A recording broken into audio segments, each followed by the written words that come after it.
हिमाचल प्रदेश के कांगड़ा एयरपोर्ट से 4 किलोमीटर दूर एक भटियारा नाम का गांव पड़ता है।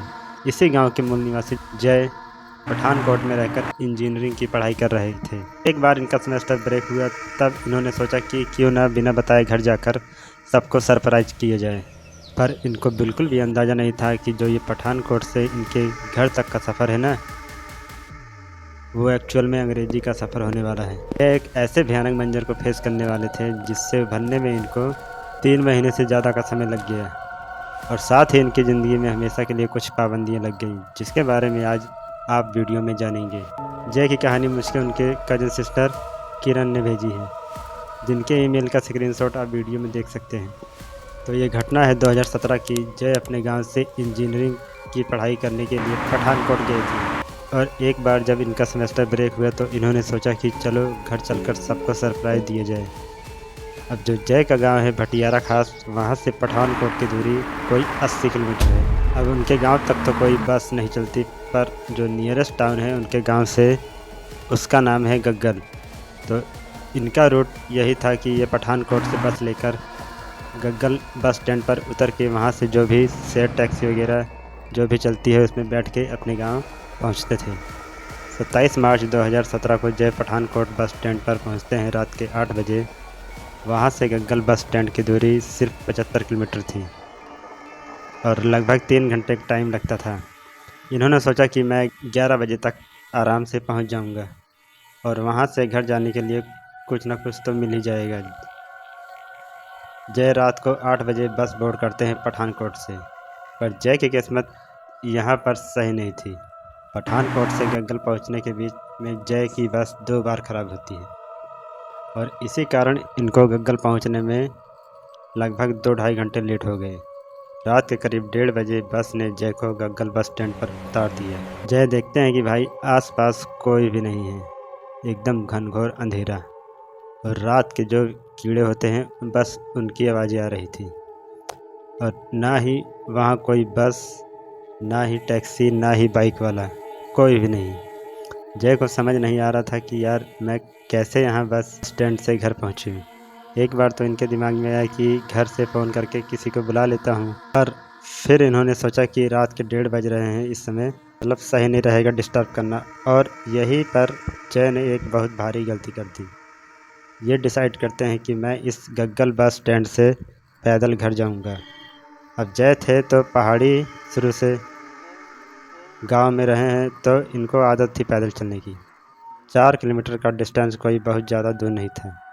जय ने यही सोचकर गग्गल बस स्टैंड से अपने भटियारा गांव तक पहुंचने की यात्रा शुरू कर दी। अच्छा, एक चीज़ समझना, इस गग्गल बस स्टैंड और भटियारा के बीच में एक जगह पड़ती है बेदी। हर साल वहां पर मेला लगता है, और जय इसी टाइम पर घर जा रहा था जब वहां मेले का आयोजन होता है। जय का प्लान ये था कि मैं घर जाके नेक्स्ट डे अपने दोस्तों के साथ आकर यहाँ मेला घूमूंगा मस्त।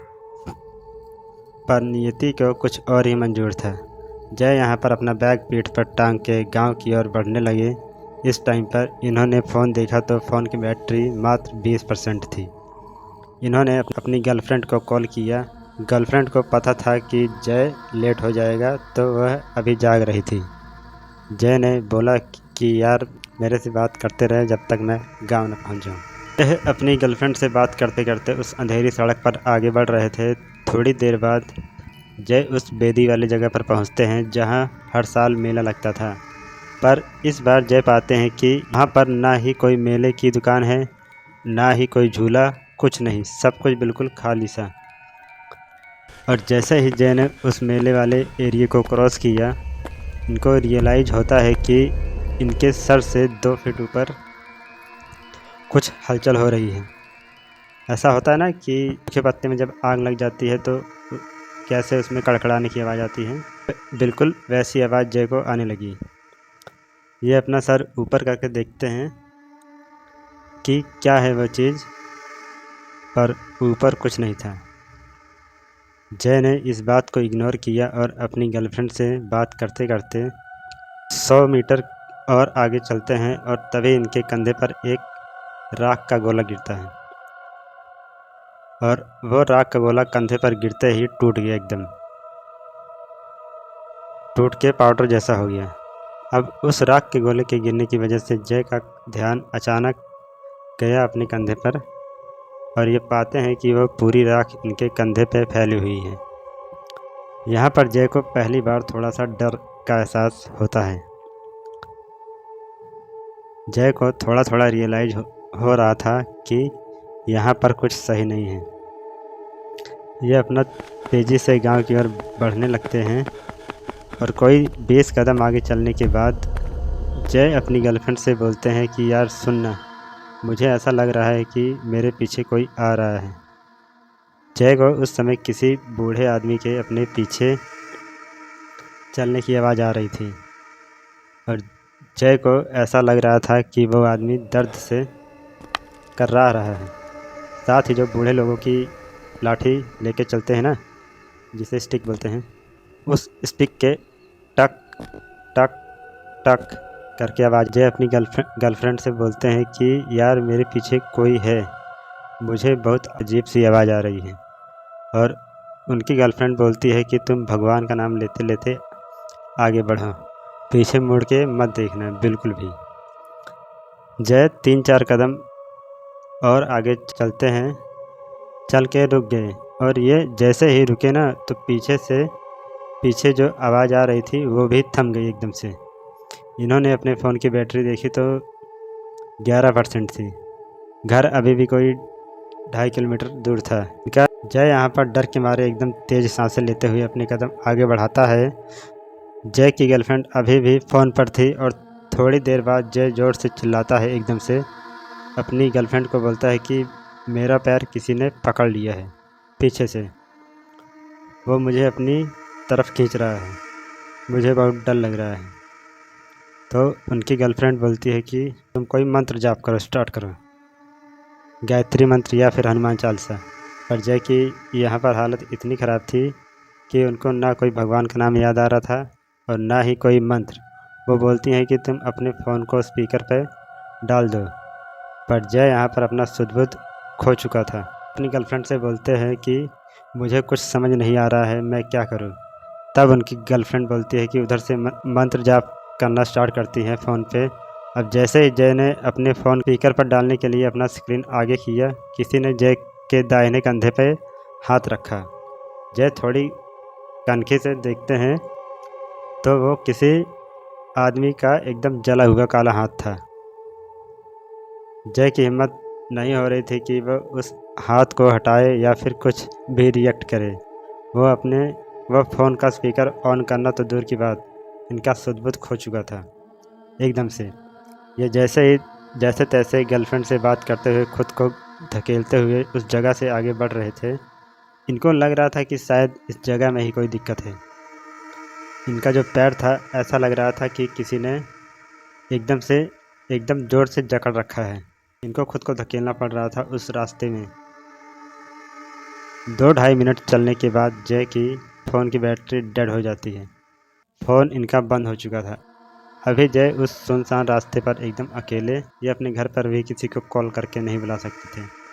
जय बताते हैं कि जहाँ पर उनका फ़ोन डेड हुआ वहाँ से कोई 100 कदम और आगे चलने के बाद जो उस रोड पर स्ट्रीट लाइट थी उसकी थोड़ी थोड़ी रोशनी आने लगी और जैसे ही जय उस रोशनी वाले पार्ट में इंटर करते हैं उस चीज़ ने उनका पैर छोड़ दिया।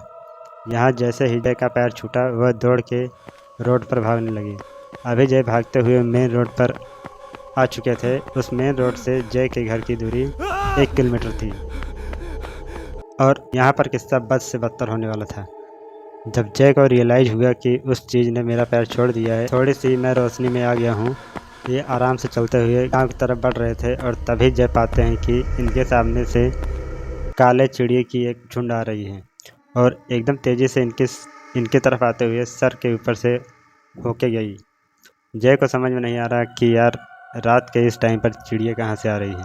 यहाँ पर उस चिड़ियों के झुंड ने जैसे ही जय को पार किया ना, पार करते ही जय देखते हैं कि उस चिड़िया के झुंड के पीछे काले कलर का कोहरा था एकदम। इन्हें कुछ समझ में नहीं आ रहा था क्या हो रहा है। ये जल्दी जल्दी अपने कदम घर की तरफ बढ़ाने लगे। अभी इस पॉइंट से जय के घर की दूरी 1 किलोमीटर रह गई थी और अभी जिस मेन रोड पर वो चल रहे थे वहाँ से थोड़ा सा आगे जाके साइड की ओर एक रास्ता कटता है। उसी रास्ते पर चल के जय का गांव आने वाला था। यहाँ पर उस कट की तरफ बढ़ने लगे और तभी अचानक सामने जो पेड़ दिख रहा था, एक जलती हुई बॉडी जय की तरफ आती है। एकदम काले कलर की बॉडी, उसे आग की लपटें निकल रही थी। अभी भी वो बॉडी जय से मात्र 20 मीटर की दूरी पे थी और उसे देखते ही जय का यहाँ एकदम फ्रीज हो गया। इनके सर से एकदम पसीना निकल रहा था, टप टप टप, और धीरे धीरे वो बॉडी जय की तरफ बढ़ने लगी। यहाँ पर जय का एकदम खून सूख गया। इनको ना समझ में नहीं आ रहा था कि क्या करूं मैं अब, क्योंकि जिधर से वो बॉडी आ रही थी उसे ही पार करके जय को उस कट के पास पहुंचना था। जय ने अपना यहाँ पर मुट्ठी बांधी और गायत्री मंत्र का जाप करते हुए उस बॉडी को इग्नोर करके उसे पार किया। पर जो वो जलती हुई बॉडी थी ना, वो रास्ते में 3-4 बार मिली जय को। ये अभी भी उस कट पर पहुंच चुके थे जहाँ से गांव किया जाता था, और उस कट से टर्न लेते हुए ये दौड़ के भागने लगी अपने गांव की तरफ। अब जय उस हड़बड़ी में जय का पैर एक पत्थर से टकराता है और ये रोड पर गिरते हैं, और जब ये रोड पर गिरे तो इनका बैग इनसे थोड़ी दूर चला गया। जय के